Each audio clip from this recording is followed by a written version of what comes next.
नमस्कार दोस्तों। आज कहानी स्टार्ट करते हैं ग्रेविटेशन के लेक्चर नंबर 3 की।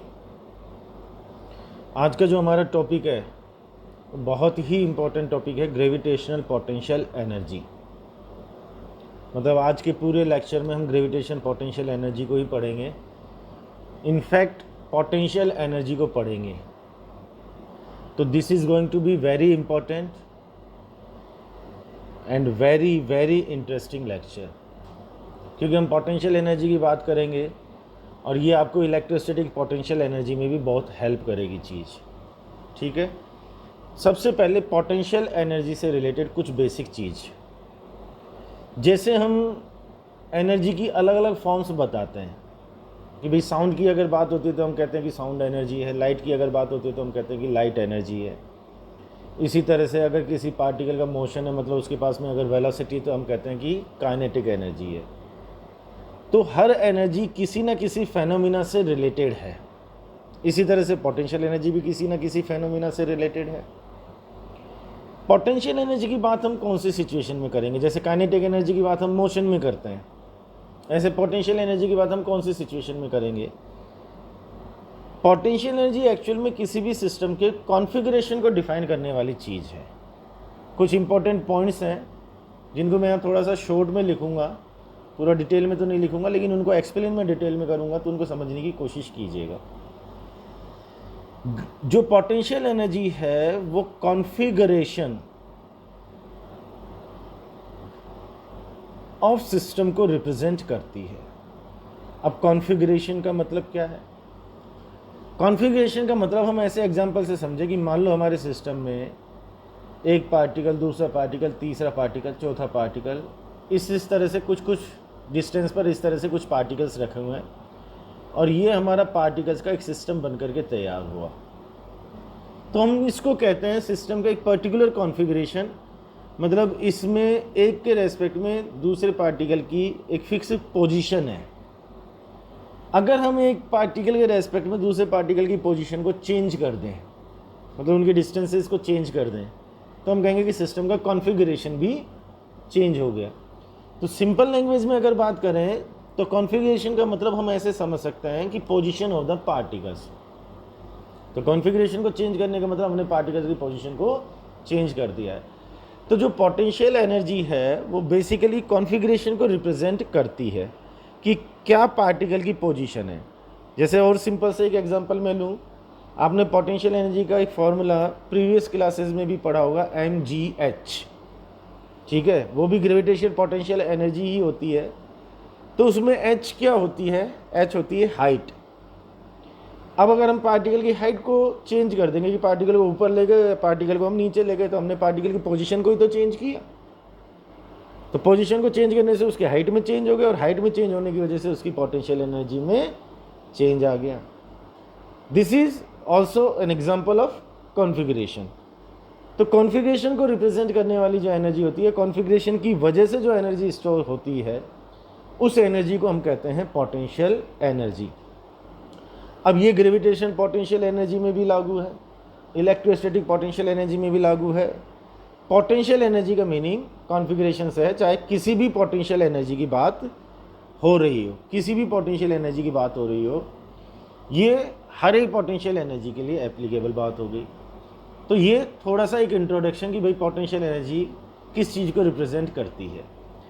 दूसरी एक बहुत इंपॉर्टेंट बात कि पोटेंशियल एनर्जी हम किसी भी केस में अगर कैलकुलेट करना चाहें, मतलब पोटेंशियल एनर्जी का हम कोई डेरिवेशन करना चाहें और हम पोटेंशियल एनर्जी का एक्सप्रेशन बनाना चाहें, तो इंटरेस्टिंग बात यह है कि पोटेंशियल एनर्जी के लिए कोई डेरिवेशन नहीं बना। पोटेंशियल एनर्जी के लिए कोई डेरिवेशन नहीं बना। जो डेरिवेशन है वो change in the potential energy के लिए है। ठीक है, तो change in potential energy, change in potential energy हम कैलकुलेट कर सकते हैं वर्क डन से। इस पर डिटेल में अभी आगे मैं बात करने वाला हूँ। बाकी इतनी बात अभी समझें कि कहीं भी अगर हमको पोटेंशियल एनर्जी कैलकुलेट करनी है या उसका एक्सप्रेशन बनाना है, तो हम वर्क डन कैलकुलेट करते हैं, और वर्क डन से भी डायरेक्ट पोटेंशियल एनर्जी नहीं आती। वर्क डन से भी जो हमको मिलता है वो change in the potential energy मिलता है। फिर उस change in the potential energy में किसी एक पोजीशन पर हम पोटेंशियल एनर्जी को ज़ीरो कर देते हैं या मान लेते हैं, तो फिर हमको दूसरी पोजीशन की पोटेंशियल एनर्जी मिल जाती है। अभी डेरिवेशन में ये बात अच्छी तरह से हमको समझ में भी आएगी। तो वर्क डन से change in the potential energy आएगा, change in the potential energy में इनिशियल और फाइनल पोजीशन की पोटेंशियल एनर्जी का चेंज आएगा। उनमें से किसी एक पोजीशन की पोटेंशियल एनर्जी को अगर हम ज़ीरो कर देंगे तो हमको दूसरी पोजीशन की पोटेंशियल एनर्जी मिल जाएगी। तो पोटेंशियल एनर्जी इनडायरेक्ट तरीके से कैलकुलेट की जाती है, डायरेक्ट पोटेंशियल एनर्जी कैलकुलेट नहीं होती, डायरेक्ट तो change in the potential energy he calculate होता है। ठीक है, अब तीसरा पॉइंट इसको थोड़ा सा और एक्सप्लेन करेगा कि वर्क डन से change in the potential energy calculate कैसे होता है।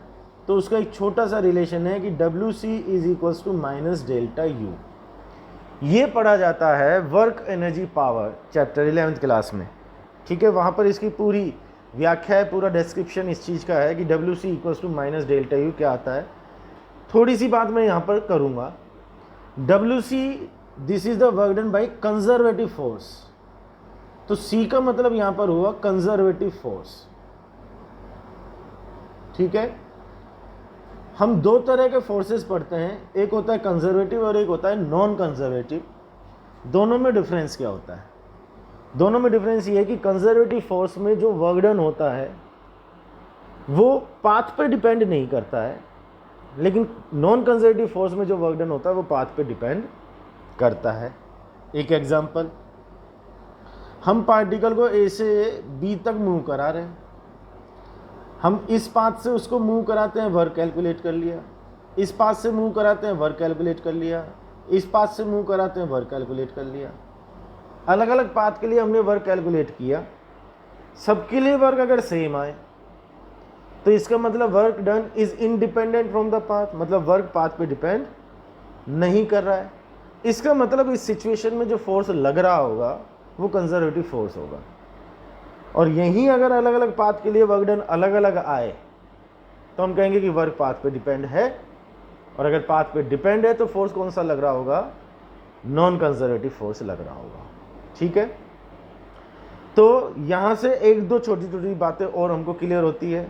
पहले तो सेकंड वाले पॉइंट का थोड़ा सा एक्सप्लेनेशन हमारे सामने आ गया कि वर्क डन से change in the potential energy कैसे आता है।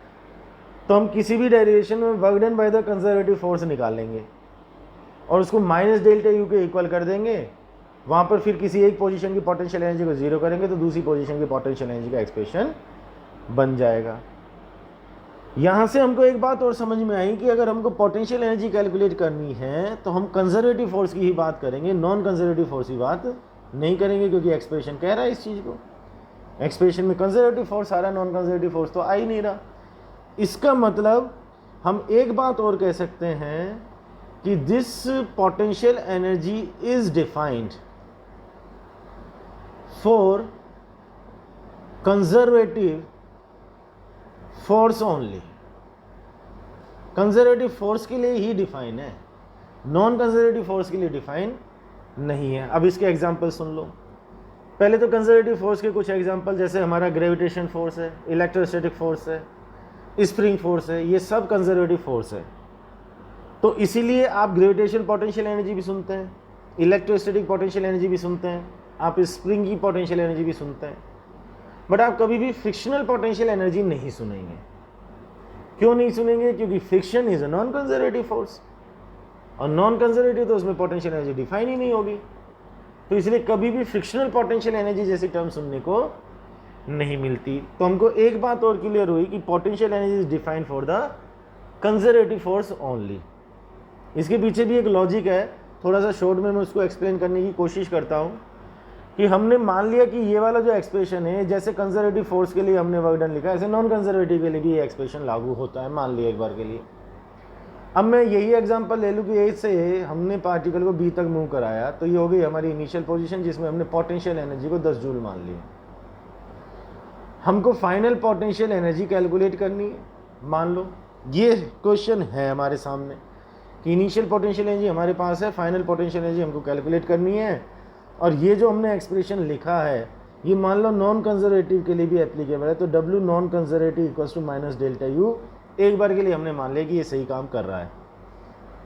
अब एक बार इस चीज को सोचें, माइनस डेल्टा U का मतलब हो गया UF minus UI and that is equals to WNC।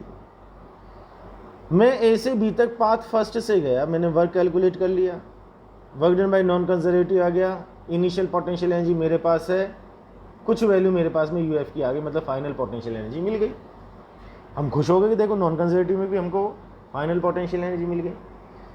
लेकिन अगर मैं पार्टिकल को A से B तक किसी दूसरे पाथ से लेकर के जाता तो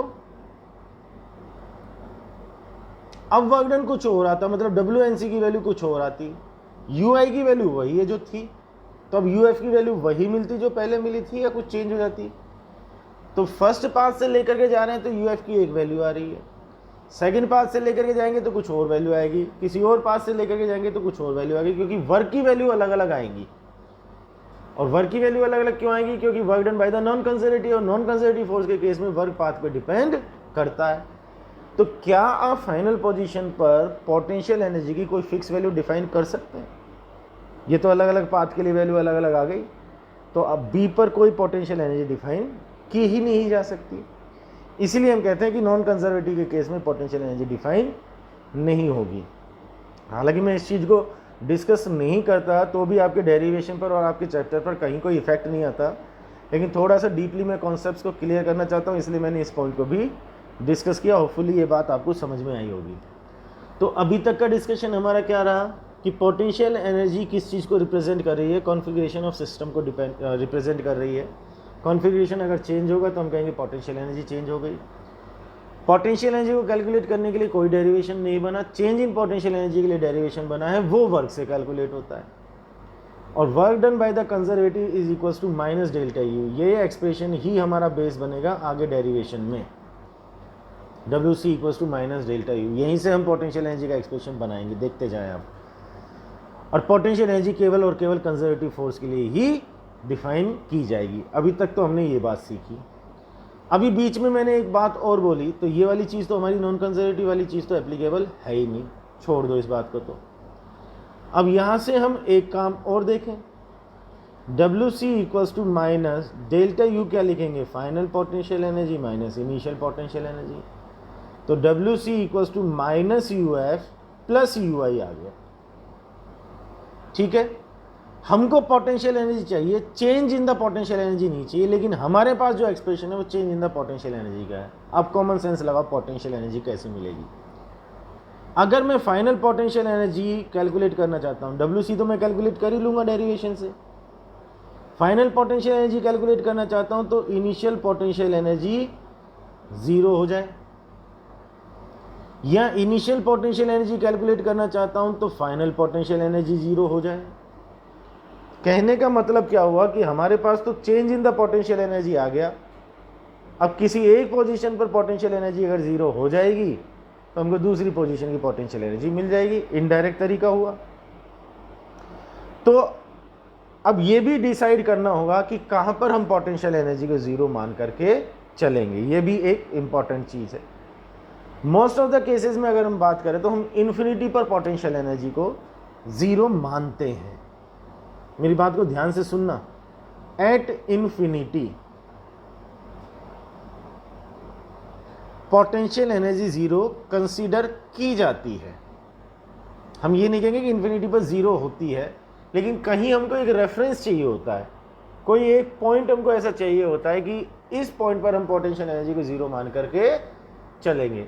अब वो इन्फिनिटी भी हो सकता है और कोई दूसरा पॉइंट भी हो सकता है, कहीं पर भी 0 मानी जा सकती है, but most of the cases में हम इन्फिनिटी पर पोटेंशियल एनर्जी को 0 मान लेते हैं। तो हम ऐसा मान करके चलेंगे कि हमारे पार्टिकल की इनिशियल पोजीशन क्या है, हम इनिशियली हमारे पार्टिकल को इन्फिनिटी पर मान लेंगे, और क्योंकि हमने इन्फिनिटी पर पोटेंशियल एनर्जी को 0 माना है, इसलिए हम इनिशियल पोटेंशियल एनर्जी को कितना मान लेंगे? 0 मान लेंगे।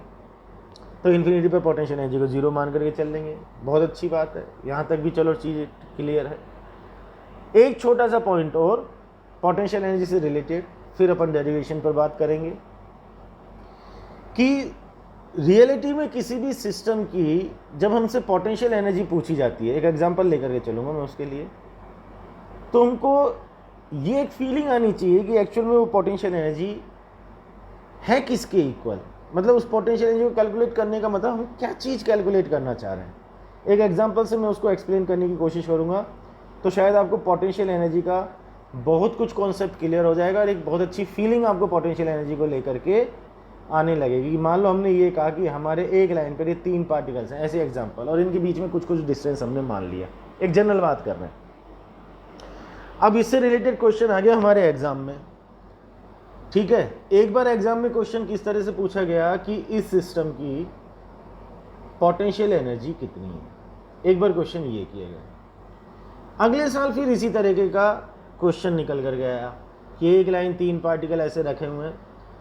अब क्वेश्चन ऐसे नहीं पूछा कि सिस्टम की पोटेंशियल एनर्जी कितनी है, अब हमसे क्वेश्चन ये किया कि इस सिस्टम को बनाने में जो टोटल वर्क डन है वो कितना है, ठीक है। इंटरेस्टिंग बात यह है कि दोनों चीज़ों का मतलब एक ही है, दोनों क्वेश्चन सेम है, केवल लैंग्वेज को अलग किया गया है। एक ही बात पूछी गई है, अलग अलग तरीके से कह करके पूछी गई है। मैं आपको समझाने की कोशिश करता हूँ। हमसे कहा कि टोटल वर्क डन इस सिस्टम को बनाने में। अब अगर मैं आपसे कहूँ कि सिस्टम को बनाना है तो इसका मतलब क्या है, उसका मतलब ये है कि शुरुआत में ऐसा कोई सिस्टम यहाँ पर नहीं है, मतलब ये अपने आप में खाली मैदान है, कुछ नहीं है यहाँ पर। और ये जो पार्टिकल्स हैं ये सारे के सारे इनिशियली इन्फिनिटी पर रखे हुए हैं, m1 m2 m3 सारे के सारे। हम इनको इन्फिनिटी से धीरे धीरे बिना एक्सेलरेशन के, अब ये पॉइंट भी आगे समझाऊंगा बिना एक्सेलरेशन वाली बात क्यों कर रहा हूँ, बिना एक्सेलरेशन के इनको धीरे धीरे इन्फिनिटी से इनकी पोजीशंस तक लाए। जैसे मैं m1 को धीरे धीरे a तक लाया, मतलब उसकी जो पोजीशन दिखाई दे रही है वहाँ तक, उसमें वर्क कैलकुलेट कर लिया कितना किया। फिर m2 को धीरे धीरे उसकी पोजीशन b तक लाया, उसमें वर्क कैलकुलेट कर लिया। फिर m3 को धीरे धीरे उसकी पोजीशन तक लाया, उसमें वर्क कैलकुलेट कर लिया कितना।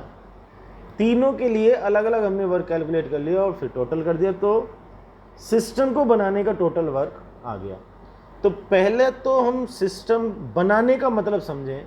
सिस्टम बनाने का मतलब कि जो हमको दिखाई दे रहा है उसमें जितने भी पार्टिकल हैं उन सबको इन्फिनिटी से 1 बाय 1 लाया गया है और उनकी पोजीशन तक लाया गया है।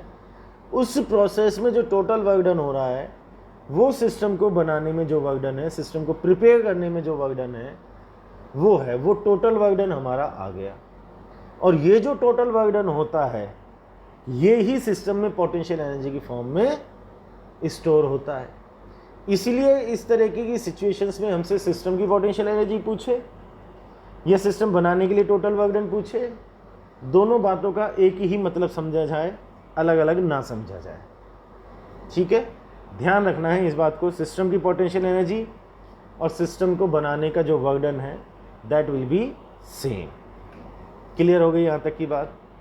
अब हम डेरिवेशन करते हैं ग्रेविटेशनल पोटेंशियल एनर्जी के लिए। पोटेंशियल एनर्जी पर इतनी चर्चा करने के बाद अब शायद पोटेंशियल एनर्जी के डेरिवेशन में हमें कोई प्रॉब्लम नहीं आनी चाहिए। सिंपल केस लेकर के चलें कि हमारे पास में 2 पार्टिकल्स का, 2 मासेस का एक सिस्टम है, m1 m2, इनके बीच का डिस्टेंस r है। हमको इस सिस्टम की पोटेंशियल एनर्जी निकालनी है, ठीक है। तो यहाँ हमारा कौन सा एक्सप्रेशन काम करेगा, WC equals to minus delta U, that is WC equals to minus UF minus UI, मतलब WC equals to UI minus UF। यहाँ से हम पोटेंशियल एनर्जी निकालेंगे। तो अब सबसे पहला धर्म है हमारा WC को कैलकुलेट करना, work done by the conservative force, मतलब ग्रेविटेशनल फोर्स। यहाँ कंजर्वेटिव फोर्स कौन है, ग्रेविटेशनल फोर्स, ठीक है। तो अब वही सिस्टम की पोटेंशियल एनर्जी निकालनी है। तो जो बात अभी हमने सीखी उस बात को यहाँ पर अप्लाई करते हैं और ध्यान से डेरिवेशन करते हैं। क्या मैं इनडायरेक्टली अब ये कैलकुलेट करना चाहता हूँ कि इस सिस्टम को बनाने में वर्क डन कितना हुआ है। भाई मुझसे सिस्टम की पोटेंशियल एनर्जी पूछी है तो इसका मतलब मैं ये समझूँ कि इनिशियली m1 और m2 दोनों कहाँ पर रखे हुए हैं, इन्फिनिटी पर। यहाँ पर नील बटा सन्नाटा है, इसका मतलब यहाँ पर m1 m2 जैसी कोई चीज़ है ही नहीं जो हमको दिखाई दे रहा है ए और बी पर। अब मैं m1 को इन्फिनिटी से a तक ला रहा हूँ धीरे धीरे। धीरे धीरे लाने का मतलब क्या है? Without acceleration. विदाउट एक्सेलरेशन क्यों? क्यों विदाउट एक्सेलरेशन मतलब change in the velocity will be zero.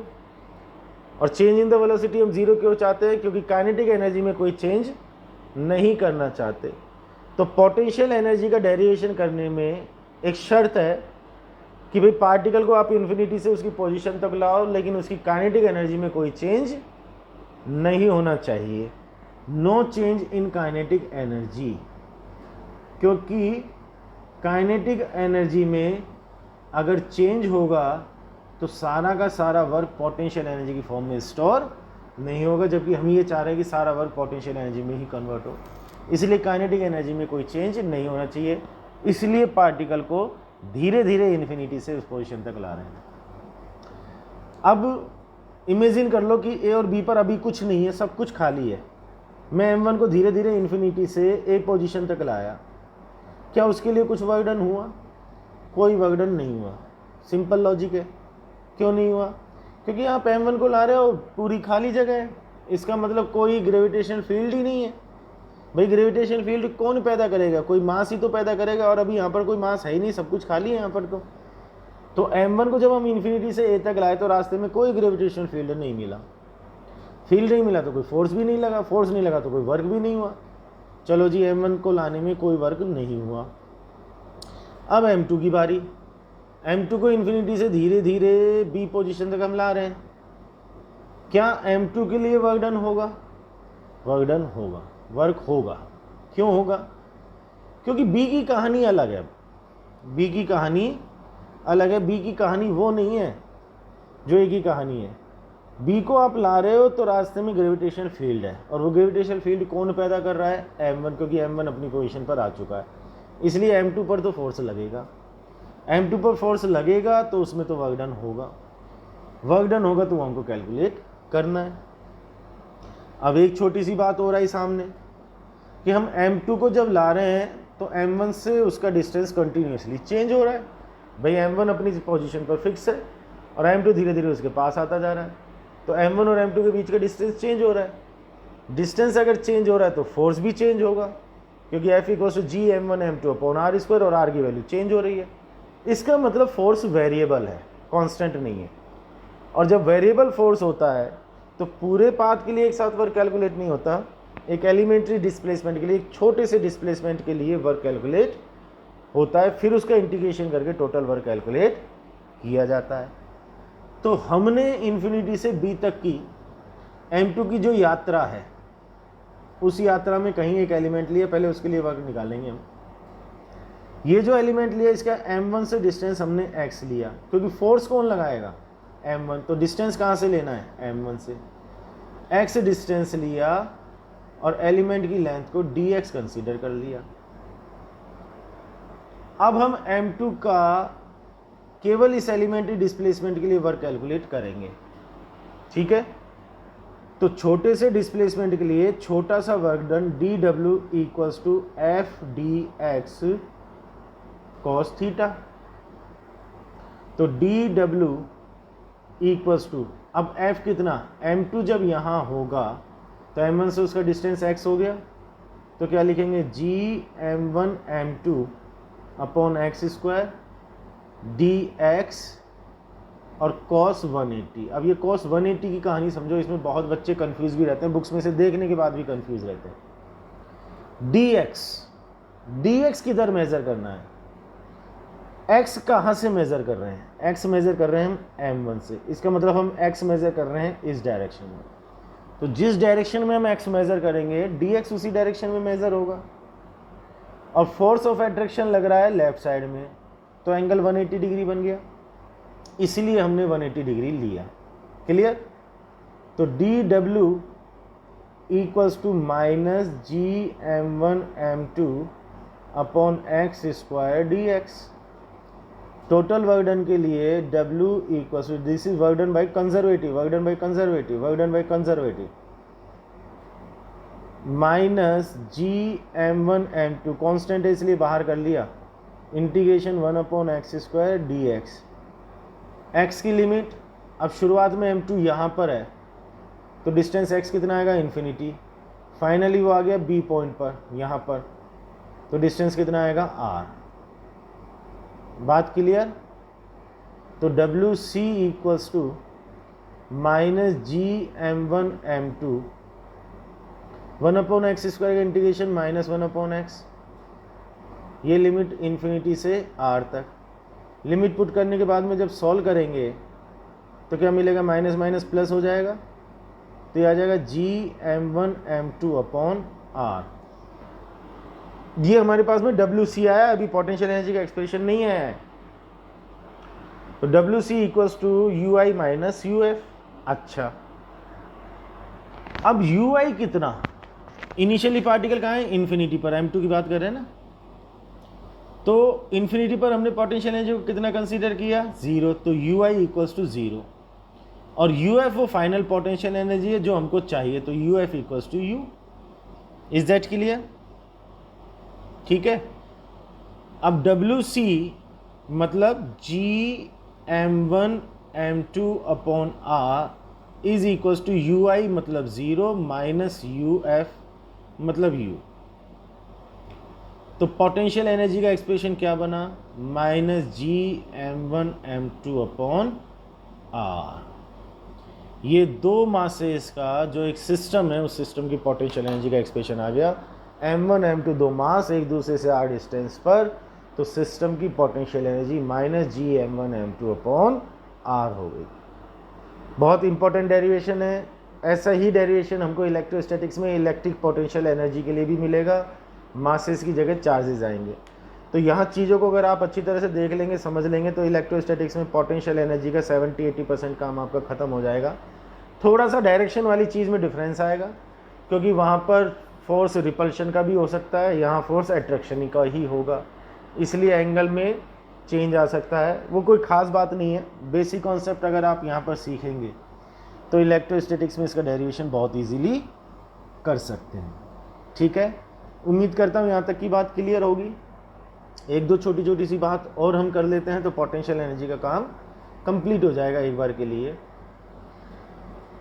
अब मान लो किसी क्वेश्चन में हमको दो से ज़्यादा पार्टिकल दिए हैं और हमसे कहते हैं सिस्टम की पोटेंशियल एनर्जी कैलकुलेट करो, जैसे ये। ठीक है, कॉन्सेप्ट तो हमको समझ में आ ही गया। अब डायरेक्ट एक मेथड यहाँ पर अप्लाई कर सकते हैं। मान लो एक ट्राइंगल पर ये तीन पार्टिकल है, M1 M2 M3, ये डिस्टेंस R12, ये R23, ये R31 मान लिया। हमसे कह दिया कि भाई सिस्टम की पोटेंशियल एनर्जी कैलकुलेट करो। तो सिस्टम की पोटेंशियल एनर्जी का मतलब क्या समझे, 1 बाई 1 इनको लेकर के आए हैं, टोटल वर्क डन निकाला है। इसको बहुत सिंपल तरीके से कहने का एक तरीका है, हालांकि उसके पीछे भी वही कॉन्सेप्ट है जो भी हमने डिस्कस किया है, बट अब उसको डायरेक्ट अप्लाई करने का टाइम है। हम एक मेथड बना सकते हैं, एक ट्रिक भी उसको कह सकते हैं, और डायरेक्टली उसको अप्लाई कर सकते हैं। हमको दो पार्टिकल के सिस्टम की पोटेंशियल एनर्जी का फॉर्मूला मालूम है, तो जब दो से ज़्यादा पार्टिकल का सिस्टम हो तो हम दो दो पार्टिकल्स के पेयर बना लें, जोड़े बना लें, और हर एक जोड़े के लिए पोटेंशियल एनर्जी लिख करके सबका टोटल कर दें। देखिए कैसे, सिस्टम की पोटेंशियल एनर्जी, ठीक है, हमने M1 और M2 का जोड़ा बना लिया। अब इस जोड़े की पोटेंशियल एनर्जी क्या लिखेंगे, अभी जो एक्सप्रेशन लिखा उससे, माइनस GM1 M2/R12। दूसरा जोड़ा किसका बन जाएगा, M2 और M3 का बन जाएगा। क्या लिख देंगे, माइनस GM2 M3/R23। तीसरा जोड़ा किस किस का बन जाएगा, M3 और M1 का बन जाएगा, माइनस GM1 M3/R31। बन गई सिस्टम की पोटेंशियल एनर्जी, खत्म हो गया काम। Got my point. अब इसका एक क्वेश्चन अपन सोल्व कर लेते हैं। एक स्क्वायर ले लिया हमने, ट्राई करके देखना आप इसको, और कॉर्नर पर पार्टिकल रख दिए सारे के सारे m मास वाले। अब इसमें सिस्टम की पोटेंशियल एनर्जी कैलकुलेट करनी है। आप स्क्रीन को पॉज करना और ट्राई करो इसको। अब सॉल्यूशन बता रहा हूँ, उसको चेक करो। आपने सॉल्व करके देख लिया होगा। जोड़े बनाने हैं, पार्टिकल्स के पोटेंशियल एनर्जी लिखनी है, ठीक है। ये और ये पार्टिकल लिया तो -GM1M2 अपॉन R A हो गया। ये वाला पार्टिकल और ये वाला पार्टिकल लिया, -GM² अपॉन A हो गया। ये पार्टिकल और ये पार्टिकल लिया, -GM² अपॉन A हो गया। ये वाला और ये वाला लिया, -GM² अपॉन A हो गया। अब कुछ लोग क्या है कि यही गड़बड़ करते हैं कि बस 4 जोड़े बना लिए, जबकि डायगोनली भी जोड़े बनेंगे। इसका और इसका भी तो जोड़ा बनेगा, और इनके बीच का डिस्टेंस कितना आ गया, A√2। तो इसके लिए potential energy -GM² upon A√2। इसका और इसका भी जोड़ा बनेगा, तो इसके लिए भी आ गया -GM² अपॉन A√2। अब इसको आप सॉल्व कर लेंगे, कॉमन वॉमन लेकर के, जो भी करना चाहे। तो इस तरह से आप सिस्टम की पोटेंशियल एनर्जी निकाल लेंगे। कभी कभी क्या होता है, फॉर्मूला याद है, जोड़ा बनाना है, ये बात भी हमको समझ में आती है, लेकिन कितने जोड़े बनेंगे हम उसकी काउंटिंग में ही गड़बड़ कर देते हैं। तो जोड़े कितने बनेंगे उसके लिए भी एक छोटा सा फॉर्मूला है, जिससे आप क्रॉस चेक कर सकते हो कि आपने जोड़ों की संख्या, मतलब पेयर्स, उतने ही बनाए हैं या नहीं बनाए हैं जितने होने चाहिए थे। n(n-1/2) से नंबर ऑफ पेयर्स आप कैलकुलेट कर सकते हो। जैसे इस केस में n क्या है, n है नंबर ऑफ पार्टिकल्स। कितने पार्टिकल है, 1 2 3 4, तो n की वैल्यू 4, ब्रैकेट में 4 - 1 3 अपॉन में 2, ये कैंसिल हो गया तो 6 आ गया। तो पेयर 6 बनेंगे, 1 2 3 4। अब आपने मान लो बाई मिस्टेक 4 के लिए ही लिखा, तो आप तुरंत कंफर्म कर लो कि भाई पेयर कितने बनने चाहिए थे, 6। तो स्ट्राइक हो जाएगा आपको कि यार 2 पेयर अभी बाकी है, और फिर आप उसको सही कर लोगे। 2-3 पार्टिकल में तो वैसे ही प्रॉब्लम नहीं आती। ज़्यादा पार्टिकल्स की अगर बात होती है तो ये फॉर्मूला आपके काम आएगा कि पेयर्स कितने बनेंगे, पहले तो वो काउंट कर लो, इस फॉर्मूले से निकल जाएगा। फिर आप देखो कि आपने जितनी टर्म्स लिखी हैं वो इतनी है या नहीं। मैंने 6 टर्म्स लिखी है और नंबर ऑफ पेयर्स भी 6 आ रहे हैं, तो यहाँ से चीज़ कन्फर्म हो जाएगी, ठीक है। तो उम्मीद करता हूँ कि ये पोटेंशियल एनर्जी वाला कॉन्सेप्ट काफ़ी कुछ आपको समझ में आया होगा, है ना। अच्छी तरह से इसको देखिए। इसको देखने से, समझने से एक जगह नहीं, आपको कई जगह फ़ायदा होगा। ग्रेविटेशन में तो फ़ायदा होना ही है, इलेक्ट्रोस्टैटिक्स में भी फ़ायदा होगा, और पोटेंशियल एनर्जी का आपको कॉन्सेप्ट समझ में आएगा तो वर्क एनर्जी पावर में भी आपको बहुत हेल्प मिलेगी इससे, ठीक है। फिर भी अगर कहीं आपको कोई डाउट हो, कोई प्रॉब्लम हो, तो कमेंट बॉक्स में आप उसको पोस्ट कर दीजिएगा, और अपना फीडबैक कमेंट बॉक्स में ज़रूर दीजिएगा कि आपको ये वीडियो किस तरह से लगे, और आपके जो भी पॉजिटिव सजेशंस हैं जिन पर हम कुछ काम कर सकते हैं, तो उन सजेशंस पर हम ज़रूर कुछ काम करेंगे। तो अपने सजेशंस भी प्लीज़ पोस्ट ज़रूर कीजिएगा। चैनल अगर अभी तक सब्सक्राइब नहीं किया है तो चैनल को सब्सक्राइब कीजिएगा, अपने फ्रेंड्स से भी कहिएगा। इसी तरह के अपडेट्स आपके पास आते रहेंगे, और वीडियोज़ हम आपके लिए अपलोड करते रहेंगे। जल्दी ही नेक्स्ट वीडियो के साथ में मुलाकात करते हैं, ठीक। Till then, thank you very much, take care, bye.